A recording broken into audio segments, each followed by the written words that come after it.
Bailey, you weren't born 30 years ago, but what do you know about the 1995 grand final between the Dogs and the Sea Eagles? We know it's a pretty historic game here at our club.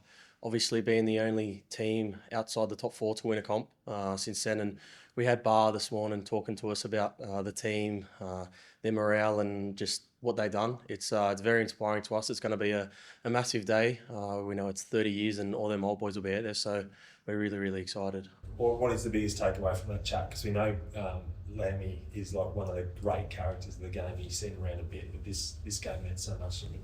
Just how connected they were. Obviously things weren't going well in the season, and Manly in that year were going really well, and it didn't matter to them how good Manly were going. They were so focused on themselves and how connected and enjoying playing together. So I think we can definitely take a leaf out of their book for that.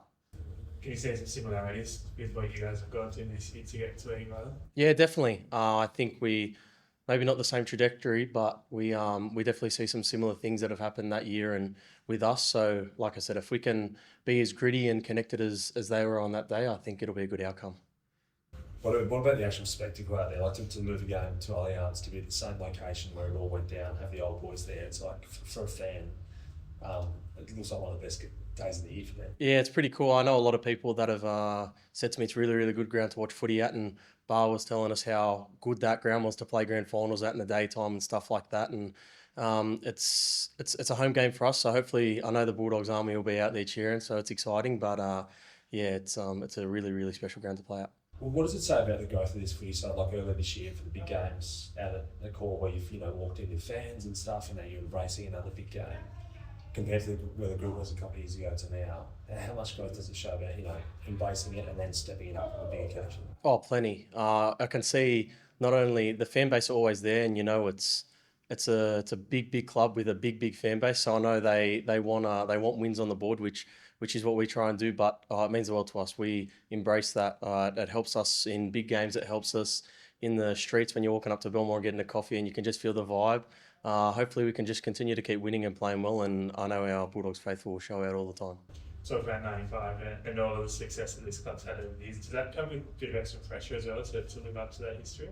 No, not extra pressure. I think they've sort of set a standard, and that was their era and that was their team, and they've done what they've done. But we're here to sort of not build a new culture, but this is our year, this is our team. It's different. It's not going to be the same. And if we know what we want to do as a team and how connected we want to be and what our values are. So, we can definitely take things from their team, but I think it's a sort of new generation, and we want to make our own legacy. What do you want that legacy to be? Like, this Dogs team, what do you want to be known for? I think You've said the entertainers, Dogs of War in the past. What about you guys? I think we're based off hard work, defence. We work together and we work for each other. We're a hard, gritty team, and we base our stuff off the little things. And if we score points, we score points. We stop tries, but we really work for each other. That's our biggest thing. And if we can show that love and connection with each other, good things will happen.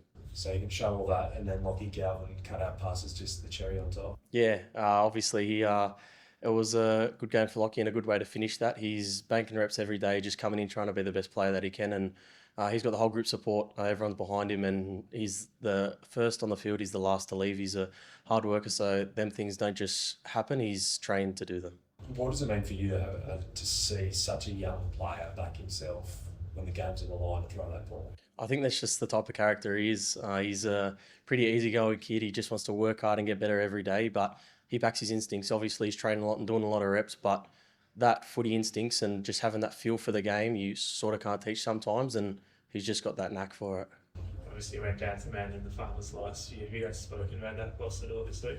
Not really, no. We haven't really spoken about it. I think we all know how much that hurts, and we've always got that pain and that memory inside. So I'm sure some boys will definitely be using it for fuel this game, but we're just excited for the challenge ahead. It's a new year. How important was it last year as a whole to lay the platform for the success that you guys have had this year? Yeah, for sure. Obviously, a few years under Sarah now, and we fell short in that semi-final, so we're taking a lot of lessons from that, but a lot of good lessons we can see in so many ways where we can get better, and we've watched that back a couple of times, so we know what we need to do, and we'll be ready for a game plan this weekend to go ahead with it.